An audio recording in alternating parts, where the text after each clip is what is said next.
They believed their armor made them untouchable. For years, crews of Japan's Type 95 Hago light tank had rolled through battles in China and Southeast Asia with speed and confidence. Against poorly equipped opponents, the Hago looked like the future, fast, nimble, dependable. But the Pacific would prove a harsher judge. This is the story of how a machine designed for 1930s wars met 1940s firepower, and why U.S. Marines learned they could tear it open with the same heavy machine gun they mounted on trucks and foxholes. The Hago wasn't an accident. In 1933, the Imperial Japanese Army wrote a clear brief: build a 7-ton light tank with a 37mm gun, armor that could shrug off rifle and standard machine gun fire, and road speed around 40 kilometers per hour. It had to be simple to manufacture and easy to keep running in dust, heat, and mud. Mitsubishi won the contract. Under engineer Tomio Hara, the team introduced a bell crank suspension that soaked up rough ground better than expected and became a signature of Japanese armor for the next decade. Trials in 1934-35 impressed observers. The prototype topped 45 kilometers per hour on road and kept 25 to 30 kilometers per hour cross-country. It turned tight, rode acceptably well for a tracked vehicle, and crucially, used a 6-cylinder air-cooled diesel that made fires less likely and logistics easier where gasoline was scarce. Testers found flaws too. The suspension pitched hard on broken terrain, making accurate fire on the move difficult and wearing out crews. Bracing bogey pairs helped but never eliminated the Hago's bucking ride. The adoption debate was predictable. Infantry officers wanted more armor. Cavalry advocates pushed speed. Speed won. In 1936, the Type 95 entered production. On paper, it was compact and purposeful. About 7.4 tons combat weight, 3 crew, a Type 94 37mm gun, and 2 machine guns. In metal, it was cramped and thin. 12mm on the turret and upper hull. 9mm on the roof and floor. Less in non-critical spots. The armor was face-hardened to crack incoming bullets, but it was never meant to resist dedicated anti-armor fire. Designers had built for the enemy they expected. Chinese infantry with minimal anti-tank weapons and light Soviet vehicles on the steppe. The interior told the rest of the story. The driver sat left front with a small periscope and slit. A hull gunner sat to his right with a 7.7mm machine gun. The commander stood alone in the turret. No basket, no seat, doing 4 jobs at once. Command, aim, load, and fire. Radio sets were scarce. Often only 1 tank per platoon had one, so units relied on hand flags and visual cues that vanished in smoke and darkness. Turret traverse was by hand crank. Everything was compact to the point of clumsy. Early combat flattered the design. In China from 1937 onward, Hagos overran positions, knocked down light fortifications with high-explosive 37mm shells, and used mobility to exploit breakthroughs. Success hardened into belief. This little tank could handle anything. Then came the reality check on the Mongolian border in 1939. At Kokand Gol, Soviet BT series tanks carried 45mm guns and thicker armor. The Hago could kill if it got close or flanked, but frontal fights were costly, and Japanese losses mounted. The lesson was stark. The Type 95 was not a pure fight tank. But the broader war in China continued, where the Hago still looked competent, and the hard lesson blurred. When the Pacific War opened in late 1941, speed again paid dividends. In Malaya, Hagos slipped down jungle tracks and rubber plantations that Allied commanders thought impassable to armor. In the Philippines, they supported infantry and even traded shots with US M3 Stuarts, another 37mm armed light tank, where terrain and surprise gave them moments of success. These early wins reinforced a dangerous assumption. The Hago was enough. Saipan broke that illusion. The island was a strategic hinge. Capture it and American B-29s could strike Japan's home islands. Japan reinforced Saipan with around 30,000 troops and the 9th Tank Regiment, a mixed force of Hagos and Type 97 Chiha mediums. The Chiha's 57mm gun hit harder, but armor quality and communications were similar. On June 15, 1944, U.S. Marines came ashore under heavy fire and clawed out a beachhead. By nightfall, more Marines, supplies, and M4A2 Shermans were landing. Japanese commanders knew they had to counterattack before the Americans consolidated. Just before dawn on June 17th, the tanks moved. Diesel engines growled. Tracks clattered. Some tanks carried infantry riding the hulls. In the gloom, Marine sentries heard the approach and roused crews. 37mm anti-tank guns rotated. Sherman engines coughed to life. And along the line, Browning M2.50 caliber heavy machine guns locked into their pintles and tripods. The gun had been designed to tear open aircraft and light vehicles. Firing 12.7mm projectiles at high velocity, its armor-piercing loads could defeat light plate at the short distances common on Pacific battlefields. What happened next rewired the Marines' mental model of Japanese armor. As the first silhouettes entered effective range, Marines stitched the lead tanks with .50 cal tracer. Impacts didn't spark and ricochet. They punched through. Side plates, rear plates, engine decks. In some cases, at very close range, rounds entered one side and exited the other. Crews inside cramped compartments had nowhere to hide. Engines seized. Tanks slewed to a halt. Turret hatches cracked open and were met by rifle and machine gun fire. By sunrise, the myth was gone. The Hago was still fast and compact. It was still reliable enough. But its armor belonged to an earlier war. On Saipan, the U.S. fielded a different ecosystem. Radios in every Sherman, stabilized 75mm guns, organized ammunition storage, and logistics that never stopped. The Hago had been enough in 1937. In 1944, under the hard truth of American firepower, it was a death trap. At 3:30 a.m. on June 17, 1944, the Japanese counterattack on Saipan began. 44 tanks, Type 95 Hago lights and Type 97 Chiha mediums, advanced toward the 2nd Marine Division's lines. The plan was textbook. Infantry first, armor behind. But jungle terrain, darkness, and poor coordination turned formation into confusion. The tanks advanced almost blind, commanders half exposed through open hatches to guide by hand signals. On the American side, every sound reached alert ears. The metallic squeal of tracks, the rumble of diesel engines, the echo of movement over volcanic soil. Machine gun teams settled behind sandbags, 37mm anti-tank crews adjusted their sights, and Sherman tankers powered up engines. The night turned bright with tracer fire. Marine gunners fired their Browning M2 heavy machine guns, standard issue for vehicles, positions, and aircraft mounts. The weapon fired at 2,900 feet per second. Its armor-piercing M2 round could penetrate roughly 19 to 23 millimeters of face-hardened steel at 200 to 500 meters. Against the Hago's 12 millimeters plate, that was decisive. Marines who expected sparks or deflection saw clean holes appear in tank hulls. Rounds punched through and kept going. Some tanks slowed as diesel engines shattered. Others stopped dead, black smoke pouring from vents.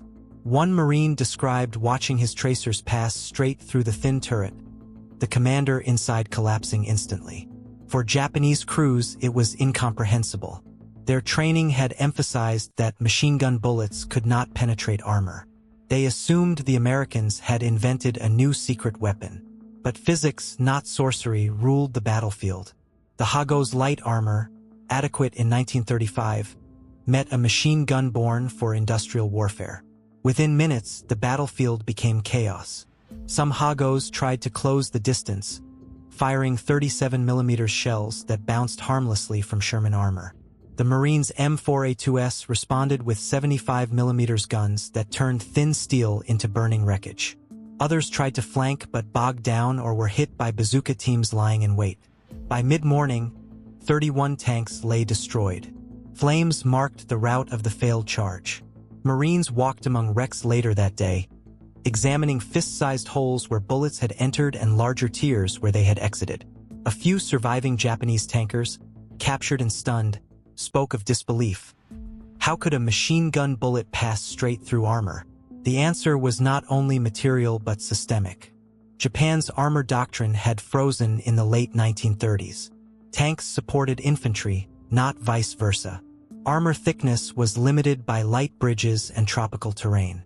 Communications depended on flags. The Hago's design philosophy, lightweight, simplicity, and modest firepower, made sense for campaigns against under-equipped foes. Against an industrial giant with abundant steel, radios, and fuel, it was fatal. Industrial logic behind the disaster.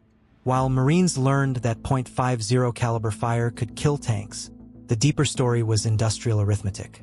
The United States operated vast factories: Detroit Arsenal, Fisher Tank Arsenal, Baldwin Locomotive Works, each producing more tanks per month than Japan managed in a year. American assembly lines ran day and night. Standardization kept parts interchangeable. Japan, constrained by scarce steel and fuel, could never match that scale. The Hago's thin armor and diesel engine reflected pragmatic compromise, not ignorance. Mitsubishi's engineers built what the empire's industry could sustain. The problem was that war had shifted. By 1944, survival on the battlefield demanded thick armor, powerful guns, and radios in every vehicle, none of which Japan could mass-produce. The Hago thus became an emblem of strategic mismatch. Its crews were brave, its design ingenious for its era, but its context had changed. In the Pacific, where every engagement happened at short range and American logistics ensured endless ammunition, the Hago's lightness turned from advantage to liability. The human side of the armored war. Inside each Hago, space measured less than 50 cubic feet. Crews fought standing, sweating, shouting through engine noise. Commanders loaded shells, aimed guns, and tried to command all at once. Visibility was poor. Most tanks had no radios. Heat built up quickly. In battle, penetration by a .50 cal round meant instant chaos. Ricochets, shrapnel, and flame in a steel box too tight to escape. Marine reports later noted that Japanese tankers continued to fight even as vehicles burned. Some tanks drove until the engines seized. Others fired blindly while engulfed in smoke. Their discipline impressed opponents but changed nothing. Courage could not compensate for thin armor and obsolete tactics. Lessons the Marines took forward. After Saipan, the Marines adjusted doctrine. Intelligence briefings spread a simple rule. Japanese tanks were not a major threat. Heavy machine guns, bazookas, and 37mm guns were more than enough. Infantry no longer panicked at the sight of armor. The fear of being overrun by tanks evaporated. In later battles, Tini and Paliliu Iwo Jima, the pattern repeated. Japanese tanks, when used, were often buried up to their turrets, turned into static bunkers. Even then, .50 caliber and flamethrowers destroyed them easily. The U.S. didn't celebrate these lopsided victories. Reports described them as grim and mechanical.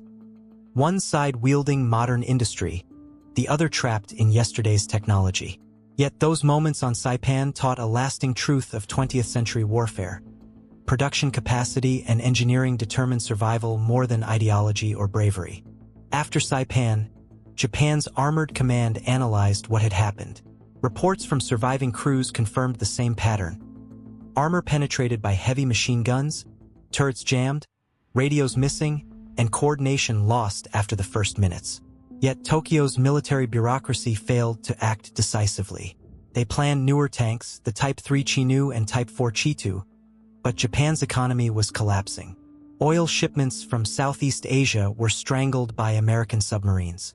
Steel production had fallen by more than half. Aircraft and coastal guns took priority. Tank production became a footnote.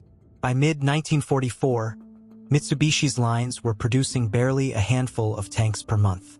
The United States, by contrast, was turning out hundreds every week. The Detroit Arsenal alone could roll out 100 Shermans in 30 days with crews already trained to operate them. For every Japanese Hago or Chiha that left the factory, the U.S. added 20 Shermans to the Pacific or European fronts. Industrial disparity shaped everything. A Sherman weighed 31 tons and carried 5 crew members with specific roles: commander, gunner, loader, driver, and bow gunner. Each had space, proper optics, and intercom communication. The turret rotated by powered hydraulics and could traverse a full circle in seconds. Its 75mm gun fired armor-piercing shells that could penetrate a Hago from over a kilometer away. The Sherman's armor, 51 millimeters on the hull front, 76 millimeters on the turret, was sloped to deflect incoming rounds. The Hago, at 7 tons, carried 3 men crammed into an aluminum-sized box with armor thinner than a Marine's steel helmet plate. Its 37 millimeters gun had no chance against a Sherman's Glassy. A 75 millimeters hit turned the Hago into fragments.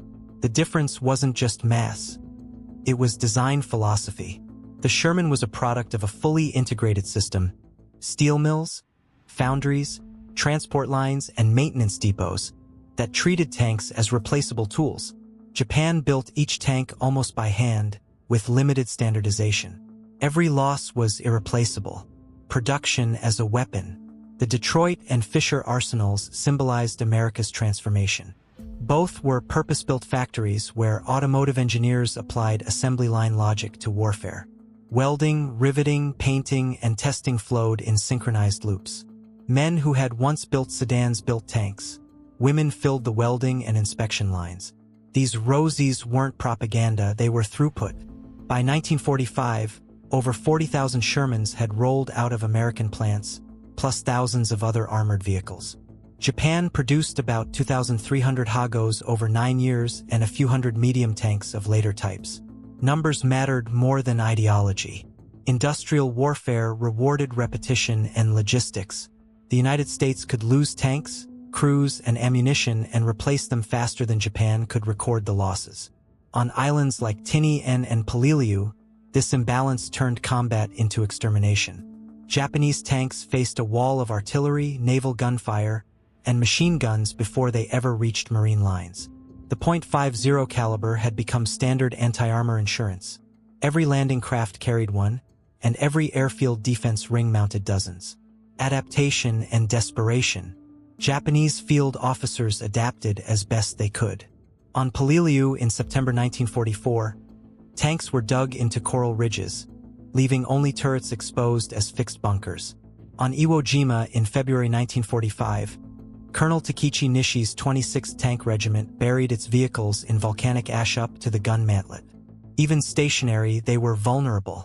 Heavy machine guns penetrated exposed plates. Flamethrower Shermans drenched bunkers with napalm. Bazooka teams fired from 20 yards and pierced through. The tanks, once symbols of mobility, became coffins of iron and diesel. When the Soviets invaded Manchuria in August 1945, Japan still fielded mostly Hagos and Chihas. Against T-34 divided by 85s, they had no hope.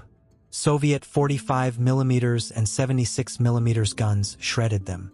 On Shumshu Island, 21 Japanese tanks were destroyed in 2 hours. The final act confirmed what Saipan had already revealed. Courage could not equal horsepower or steel tonnage. Post-battle assessments. After the war, captured Hagos were shipped to the Aberdeen Proving Ground in Maryland. American engineers documented every dimension. 12 mm turret, 12 mm hull, 9 mm roof, 6 mm belly. They noted the hard-faced armor was brittle, cracking when struck by large-caliber rounds. The crew space measured barely 50 cubic feet. The commander stood all fight long. They compared the Hago's hand-crank turret and minimal optics to the Sherman's stabilized gun and radio-linked crew. The verdict was clinical. The Hago was a light vehicle suitable for policing or colonial wars, not for modern mechanized combat. Yet Japanese engineers had shown ingenuity within limits. The diesel engine was robust. The suspension system, Hara's bell crank design, was simple and reliable, later inspiring post-war tractors and construction vehicles. In a different economy with more steel and time, Japan might have evolved a competent medium tank. But by 1944, the war had outpaced possibility. Strategic consequences. The fall of Saipan in July 1944 had effects far beyond tank design. It placed the Mariana Islands within bomber range of Tokyo. B-29s began firebombing Japan's cities months later. Emperor Hirohito recognized the shift. Prime Minister Tojo resigned days after the defeat. For tank crews across the Pacific, the psychological blow was personal. They now knew their machines offered no protection. Prisoner interrogations recorded disbelief and despair. "We thought our tanks were strong. one officer said. The bullets came through like paper. The myth of technological parity collapsed. Japanese soldiers still fought with fanatic resolve, but the industrial outcome was fixed. The United States could project power, supply ammunition, and replace losses indefinitely. Japan could not even fuel its existing vehicles. By war's end, the lesson was mathematical. No nation wins an industrial war with outdated weapons and insufficient production. Courage without capacity equals defeat. When the guns fell silent in 1945, the Type 95 Hago had already become a relic. Its surviving hulls sat rusting in jungles from the Philippines to the Marianas, mute evidence of an empire that had overreached its means. For the U.S. Marines who had faced them, the lesson was immediate. In the Pacific, technology and industry outweighed courage. For Japan, it was the beginning of a reckoning with what modern war truly demanded. A symbol of obsolescence. After the war, analysts compared every major combat vehicle of the belligerents. On paper, the Hago was outclassed by every Allied design from 1942 onward. The armor that once seemed adequate to resist small arms fire could be pierced by almost any modern weapon: .50 caliber machine guns, 37mm guns, bazookas, even concentrated rifle grenades. Its 37mm cannon was too weak to penetrate the armor of a Sherman or even an M3 Stuart from the front. But the Hago's real weakness wasn't just metal thickness. It was a doctrine locked in the past. Japan's army leadership viewed tanks as extensions of infantry, not as the decisive weapon of maneuver that German and Soviet commanders had demonstrated in Europe. The result was a fleet of light, cheap vehicles designed to support foot soldiers rather than fight other tanks. That doctrine worked in China's open plains but collapsed when confronted by the industrialized firepower of the United States. By contrast, American planners treated the tank as a system: vehicle, crew, logistics, and replacement chain. The Sherman wasn't a miracle of design. It was a miracle of production. Factories built parts that could fit any tank on any front. Crews trained on standardized procedures. Spare parts flowed from ship to depot to battlefield. Every destroyed tank was a statistic, not a tragedy. Japan could never achieve that detachment. The psychological war. For Japanese crews, realizing their tanks were vulnerable to machine gun fire was more than tactical defeat. It was existential. Interviews after the war described the moment of disbelief when .50 caliber bullets punched through armor, as if through paper. Many tankers had survived years of fighting in China believing their vehicles could protect them. Saipan shattered that illusion in a single night. Captured officers spoke of shame and confusion. They had been told that spirit and skill could compensate for material weakness. The Hago proved otherwise. It became a painful symbol of national overconfidence, the belief that determination could overcome physics. Some surviving engineers later admitted they had known the armor was thin but were powerless to demand heavier designs from a resource-starved command structure. For the Marines, the discovery carried its own weight. Seeing a tank destroyed by machine gun fire changed their perception of the enemy. Fear of Japanese armor vanished. Infantrymen understood that American equipment gave them control of the battlefield. Yet few celebrated. Reports from Saipan describe soldiers examining wrecked tanks in silence, recognizing the human cost inside those metal shells. Lessons for future wars. The Hago story became a case study in post-war military schools. Analysts distilled 3 key lessons. Design for the next war, not the last.